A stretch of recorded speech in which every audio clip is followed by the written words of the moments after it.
Hello. I will be talking about this article in the Atlantic, which says that millennials don't stand a chance. I'm a millennial. I was born in the late 80s, and I do consider myself as a millennial. I have seen two big financial crises in my lifetime. One is the 2008 crisis, and now I'm facing the second one. So, uh, this is what it says, millennials are the lost generation.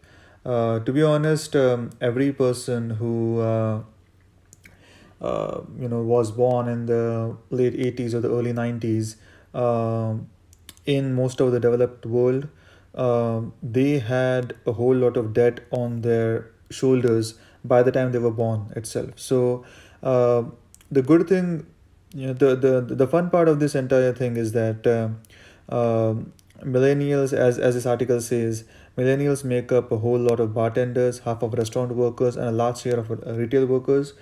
I've seen people who are working 2 to 3 jobs in America and in Canada just to support themselves, which is not just sad but also just tells you how a big failure this entire system is really about. Uh, so.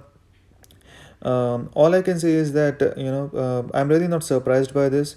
I've spent almost 8 years in America and almost like 2 years in Canada now. Millennials face a whole lot of issues. First and foremost, it starts with student debt. Okay, student debt is a very big issue in the U.S. People literally pay for the student debt until they retire, and I have seen some of the social security checks are garnished for the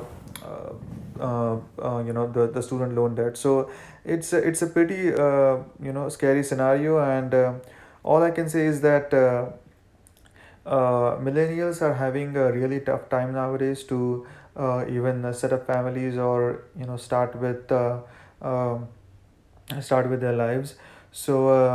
And this is a crisis which is of very large proportions, and in the richest country in the world, people are trying to make ends meet somehow. So that's really sad.